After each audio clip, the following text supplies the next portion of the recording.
pagi semua, ku nantikan dirimu di depan kelasmu, menantikan kami. Guruku tersayang, guru tercinta, tanpamu apa jadinya aku? Tak bisa baca tulis, mengerti banyak hal. Guruku, terima kasihku. Nyatanya diriku kadang buatmu marah, namun segala maaf kau berikan.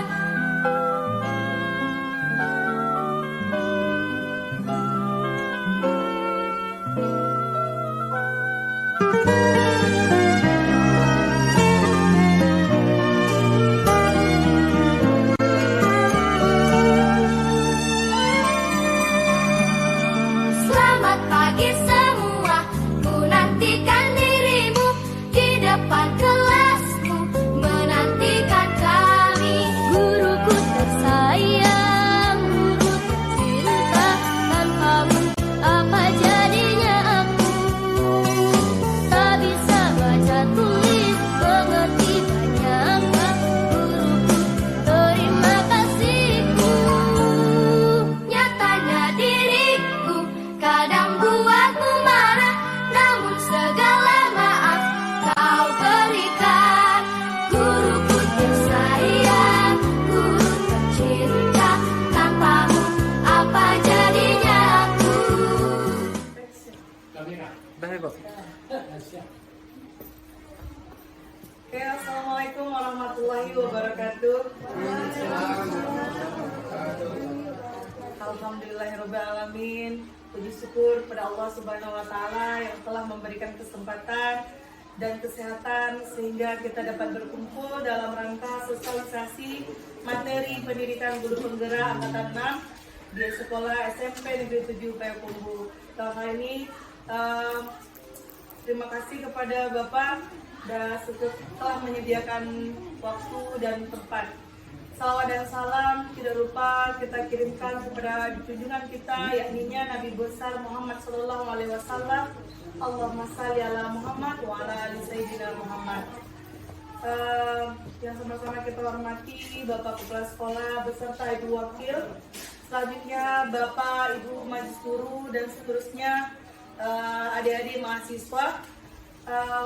Pada kali ini izinkan saya membagikan modul ini beranjak dari visi terlebih dulu. Kita tahu bahwa di sini kami belajar tentang apa yang kita harapkan dari murid. Jadi di sini ada visi guru penggerak yang berisikan tentang imajiku tentang murid di masa depan. Jadi kira-kira 10 atau 20 tahun yang akan datang kita berharap murid kita seperti apa.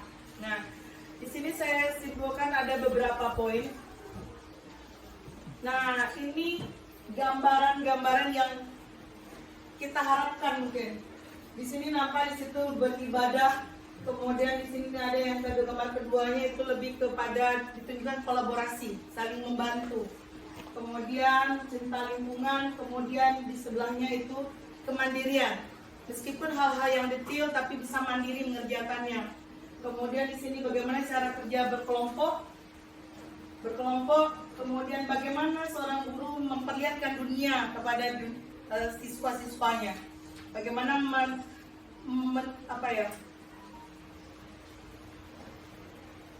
menunjukkan atau misalnya ini loh nak, di dunia ini ada ini gitu.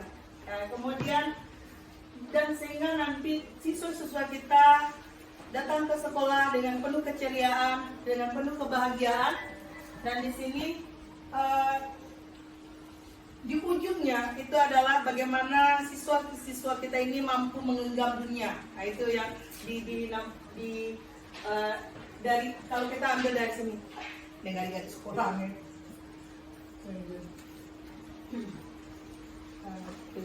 Nah, selanjutnya di sini, nah ini dia. Kalau kita pikirkan per kalimatnya, imajiku tentang muridku di masa depan, yang pertama adalah mempunyai imtak yang unggul. Yang kedua, mempunyai kecerdasan iptek. Ketiga, bijak dalam bekerja sendiri dan berkelompok. Keempat, berupaya dalam pelestarian lingkungan. Di sini juga kalau termasuk adiwiyata yang akan kita selenggarakan. Kemudian menyenangi ilmu dan berwawasan global. Nah, di sini ketika anak mempunyai intak yang unggul, maka hablum minallah, hablum minannasnya yang kita tuju.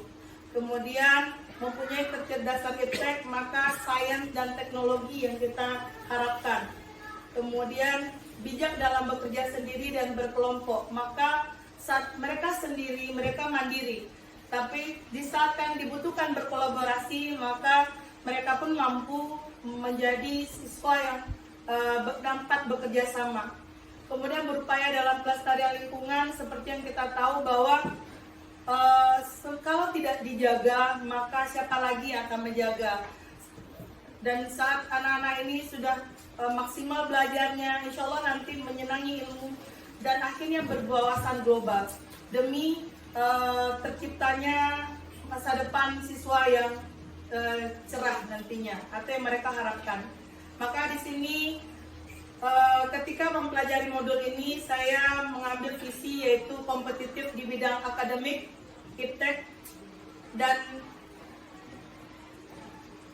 dan wawasan global berdasarkan profil pelajar Pancasila yang seperti yang ada di visi sekolah kita. Jadi memang diambilkan dari sini supaya nanti bisa disejalankan gitu. Jadi ini pengantar untuk apa yang kita harapkan dari siswa. Nah, untuk mewujudkan ini otomatis ada modul-modul pendukung yang kami pelajari di program guru penggerak. Yang pertama adalah tentang pemahaman filosofi Ki Hajar Dewantara. Kita tahu biasanya di sini hanya terbatas Tuturi Handayani, ya Bapak Ibu ya. Tuturi Handayani, ternyata ketika kita dihadapkan pada guru penggerak, maka yang muncul di situ adalah filosofi yang ada semua di Ki Hajar Dewantara itu dipreteli satu persatu. Nah, dan ternyata di sini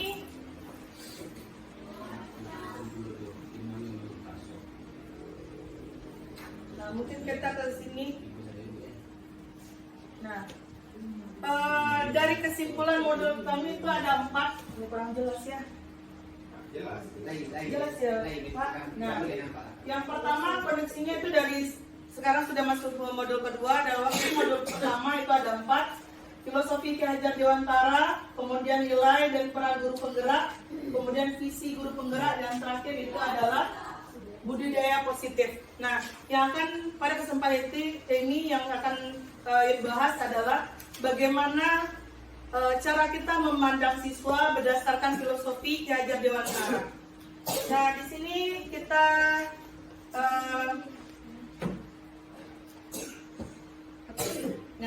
di sini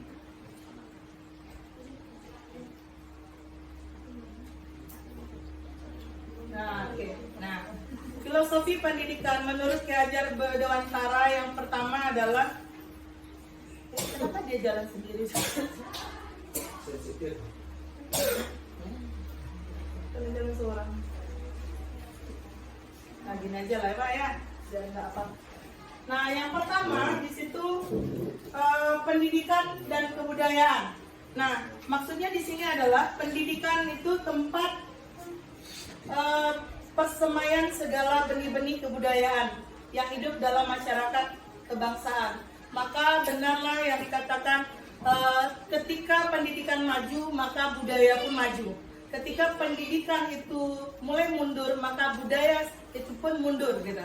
Jadi memang titik tumpu tempat untuk mengembangkan budaya adalah sekolah atau pendidikan. Nah, pada poin kedua, kebudayaan itu dinamis.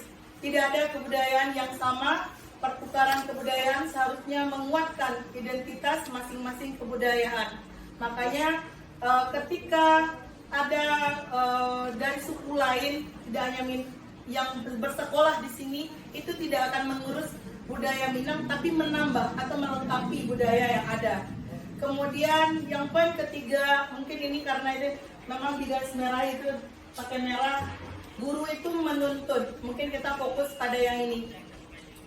Guru itu menuntun,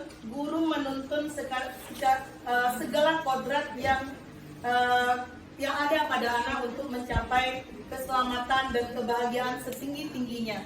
Nah, seperti yang kita tahu bahwa anak kita, peserta didik kita itu sudah punya kodratnya, sudah ada potensinya, nah, gitu. Sudah punya bawaannya gitu. Sekarang bagaimana kita mengembangkan, memperkenalkan kepada anak apa-apa saja yang ada di sekitar mereka. Mungkin mereka tidak tahu tentang matematika, hitung-hitung, maka kita perkenalkan.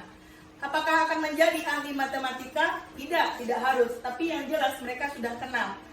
Kemudian untuk bahasa Inggris, apakah harus bisa bahasa Inggris? Tidak, tapi mereka harus kenal dengan bahasa Inggris. Gitu.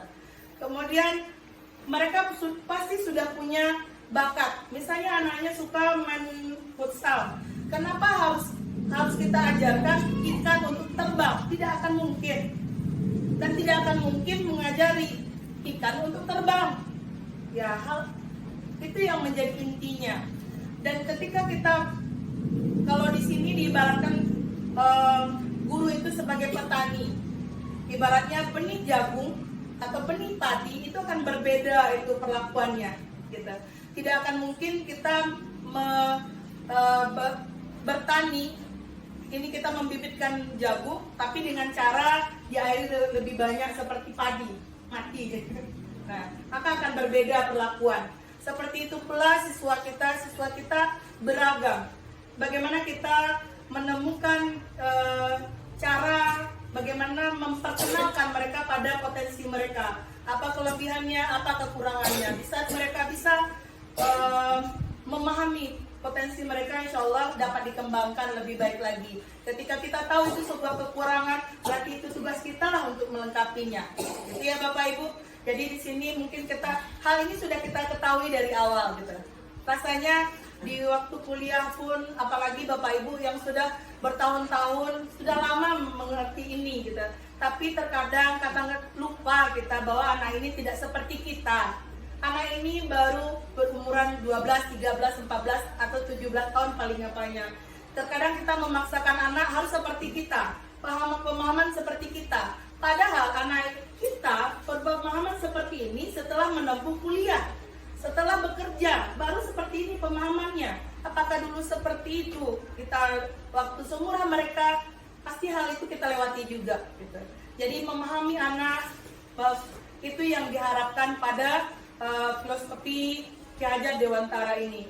Kemudian di sini Ingasto Sungtulodo, Ingmadio Bangunkarso, Tuguri Handayani, ini yang seperti kita ketahui bahwa jika di depan kita menjadi tuntunan, di tengah kita menjadi motivator, sedangkan di belakang kita misalnya sebagai pendorongnya. Nah, itu yang diharapkan. Nah, kemudian yang keempat cipta karsa dan karya. Dan yang terakhir itu berpihak pada anak. Nah, pada filosofi pendidikan Ki Hajar Dewantara ini yang paling rasanya bisa diadaptasi, yang bisa diaplikasikan ke sekolah kita, yang tadi adalah guru itu menuntun. Jangan sampai lupa kita bahwa kita tugasnya menuntun, bukan bukan mencipta gitu. Jadi kita tidak berkewajiban untuk membantu anak jadi, tidak, tapi bagaimana mengarahkan sampai mereka menemukan potensi mereka. Nah, itu yang diminta. Berpihak pada anak. Pendidikan harus memenuhi kebutuhan tumbuh kembang anak. Memang di sekolah ini yang dituju adalah perkembangan anak. Kita ada di sini seperti yang sering disampaikan oleh Bapak Kepala Sekolah dan begitu juga dengan Ibu Wakil, bahwa kehadiran kita di sini adalah demi anak, bukan demi kita. Kalau demi kita berarti dakwah. Tapi kalau kita berpikir tentang anak, maka semuanya demi anak. Bagaimana anak mau senang, bagaimana anak merasa dekat dengan kita. Nah, terlebih lagi memang di sekolah kita ini pada umumnya anak-anak yang berasal dari keluarga secara ekonomi itu menengah ke bawah. Secara keluarga itu pun banyak yang broken home. Maka mereka sejujurnya menginginkan menginginkan guru sekolah menjadi tempat bernaung mereka, di mana mereka tidak mendapatkan kasih sayang di luar sana atau di rumah masing-masing. Nah, dan sangat disayangkan jika masih ada di antara kita yang saling marah ke anak tanpa ingin tahu bagaimana mereka. Padahal mereka di rumah pun kita tidak tahu seperti apa didikannya. Tapi setelah mereka datang ke sekolah, sebaiknya kita fokus pada apa yang bisa kita lakukan dan tidak boleh menyalahkan orang tua. Karena mereka menitipkan berarti mereka tidak sanggup mengajar di rumah. Itu intinya. Mereka tidak sanggup lagi belajar di rumah, makanya dititip kita ke sekolah.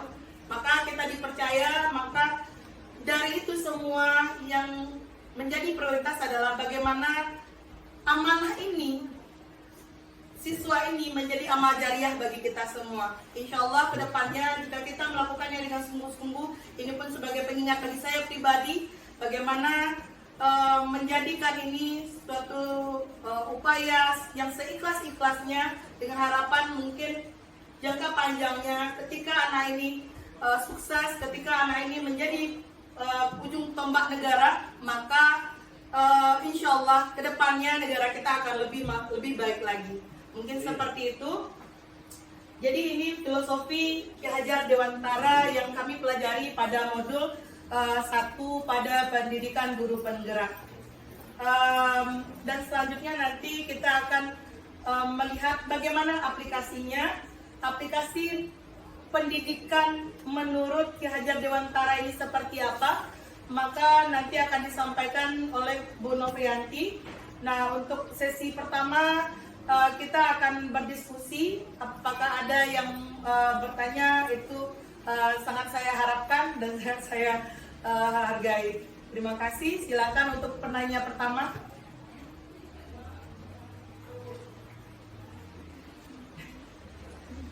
Apakah ada atau unek-unek atau misalnya pertanyaan boleh, atau bagaimana tanggapan tentang Ki Hajar Dewantara atau yang disampaikan boleh. Nah, sebagai pendapat boleh. Nah, silakan Bapak Ibu, atau ada adik juga boleh. Bu, Iya, silakan Bu Ninin. ini Bu, tentang tadi Ibu menyampaikan bahwa pendidikan ini diserahkan saja di sekolah karena orang tuanya yang mampu. Iya. Kalau menurut kami pendidikan ini diawali dari rumah mungkin. Ya. Ini kurang pendapat dengan kita serahkan saja semuanya ke sekolah. Jadi harapannya pendidikan ini dimulai dari rumah. Ya, betul. Jadi baru pihak sekolah melanjutkan berupa pendidikannya. Kalau pengajarannya mungkin dari rumah kita. Nah, ya betul. Ya, terima kasih atas pertanyaannya Ibu Nirwanati. Pendidikan diserahkan kepada sekolah. Memang di sini dibedakan antara pengajaran dengan pendidikan. Betul yang Ibu sampaikan tadi. Kalau pengajaran memang itu dari rumah. Nah, memang dari orang tua. Kita lihat bahwa ketika anak ini berasal dari keluarga yang berantakan, kadang-kadang untuk makan paginya saja itu talai makan tenda. Kadang-kadang anak ini harus melihat orang tuanya baca kak dulu ya Mbak. Nah, ada yang apa istilahnya tidak akurnya antara orang tua, dan ini menjadi traumatis kepada si jiwa anaknya. Nah, memang betul yang disampaikan Ibu Ninin, ini tidak bisa diserahkan ke sekolah saja. Betul sekali. Kalau kita lihat pada pembagian semua kita itu mempunyai andil dalam pendidikan anak.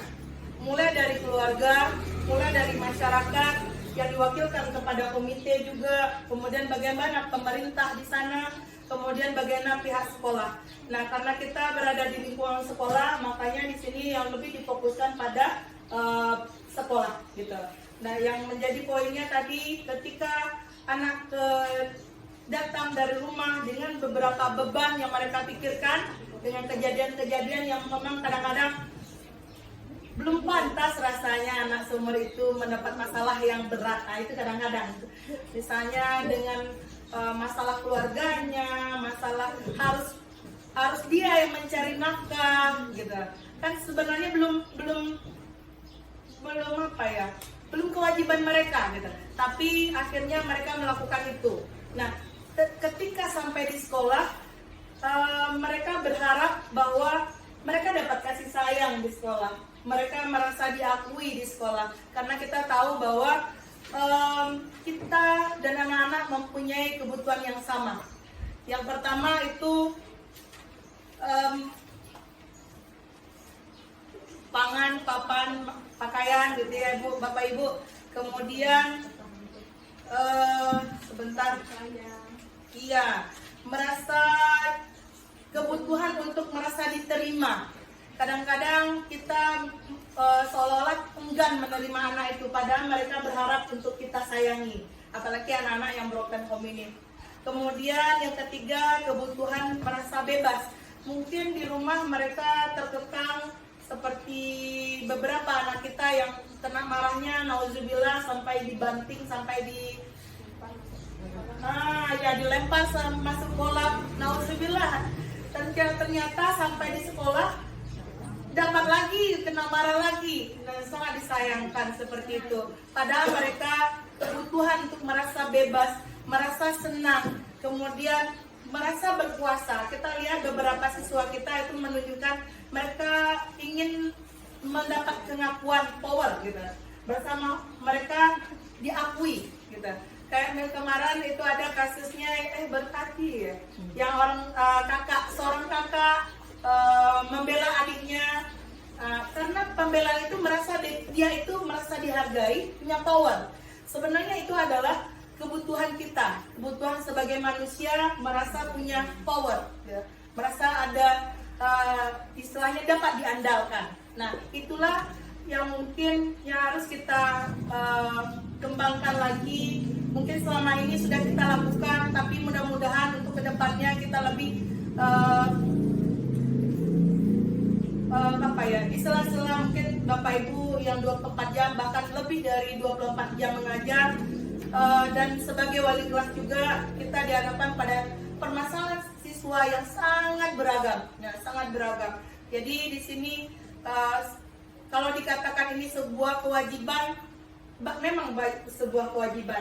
Tapi apakah kewajiban kita semata? Tentunya tidak, karena makanya kita di sini bersama-sama, makanya sering berkolaborasi. Mudah-mudahan untuk kedepannya kita semakin bisa menjadi tauladan, dan terutama untuk diri saya sendiri, mudah-mudahan ini menjadi titik tumpuan baru, menjadi titik tolak ukur baru bagi saya pribadi untuk kedepannya, bagaimana mengembangkan potensi dan bagaimana menjadi yang terbaik, yang semaksimal saya bisa di program Guru Penggerak ini. Mungkin itu saja karena terbatas waktu juga. Nah, terima kasih atas perhatian Bapak dan Ibu. Yang ada lagi pertanyaan, silakan Pak Wery. Terima kasih Miss. Mungkin ini mungkin terekam, mudah-mudahan ini sampai ke orang yang paling memegang kebijakan.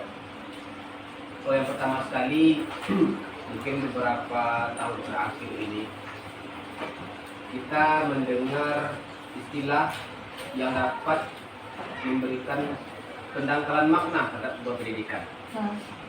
Bahkan mungkin saya pernah berbicara di beberapa tempat berdiskusi dengan bangsa yang lain bahwa guru sekarang itu tidak bisa lagi mendidik, yang bisa itu hanya mengajar. Kenapa? Karena kita sudah didangkalkan istilah-istilah yang pertama sekali tentang pelayanan. Ya. Guru adalah pelayan murid. Kalau jadi pelayan, mengapa kita harus S1? Dijaga SD pun bisa jadi pelayan. Untuk mendapatkan ilmu dari kita, mengapa mereka harus bisa di Google. Jadi sekarang kita tidak bisa lagi mendidik karena beberapa kebijakan-kebijakan yang melemahkan bahasa pendidikan itu sendiri.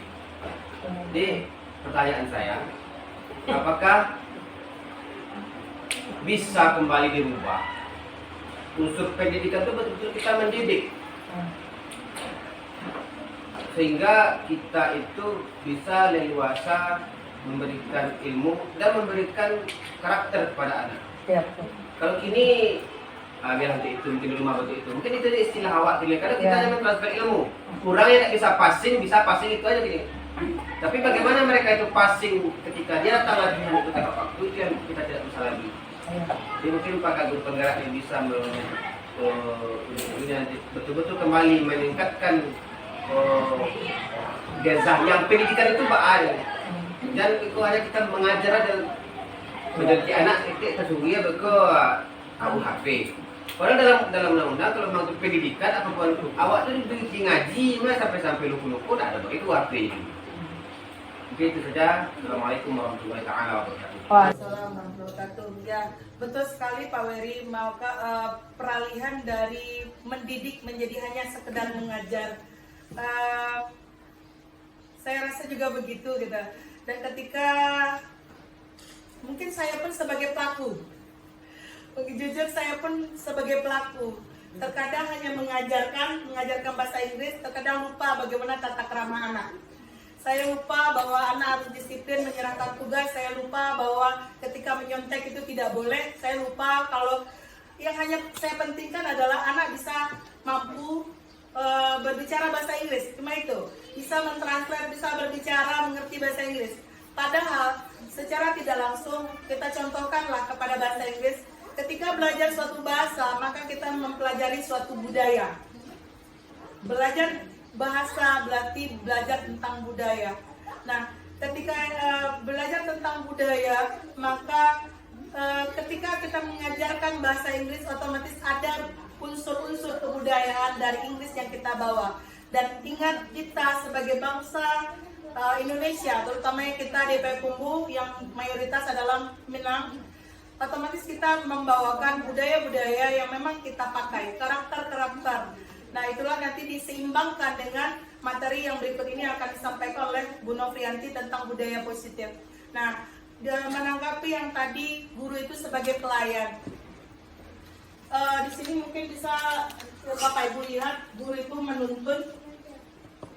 Yang namanya penuntun, kita tidak wajibkan, ibaratnya ginilah. Orang buta itu kita tidak haruskan bisa lihat kan, tapi kita tuntun. Dia mau kemana? Dia mau ke luar pekarangan, dia mau ke kamarnya, dia mau ke dapur. Kita menuntun. Kita hanya menuntun. Gitu. Apakah kita paksa dia bisa melihat? Kan tidak. Tapi kita menuntun. Ya. Maka di sini selama beberapa bulan kami membahas tentang filosofi Ki Hajar Dewantara, nampaklah di situ kelemahan saya pribadi. Selama ini memang menyampingkan yang pendidikannya, mendidik gitu. Padahal ketika anak sekarang bisa mengakses Google, mereka bisa dengan mudah belajar bahasa Inggris. Mereka dengan mudah belajar IPS, mereka dengan mudah IPA, tapi yang karakter mereka itulah yang akan mereka dapatkan, yang seharusnya mereka dapatkan baik kita di sekolah ataupun di rumah, seperti yang dikatakan oleh Ibu Nirwanati tadi. Memang kesinkronan ini, kolaborasi ini yang kita harapkan. Kemudian ketika kita berhadapan dengan mendidik, maka nanti yang akan muncul adalah tauladan.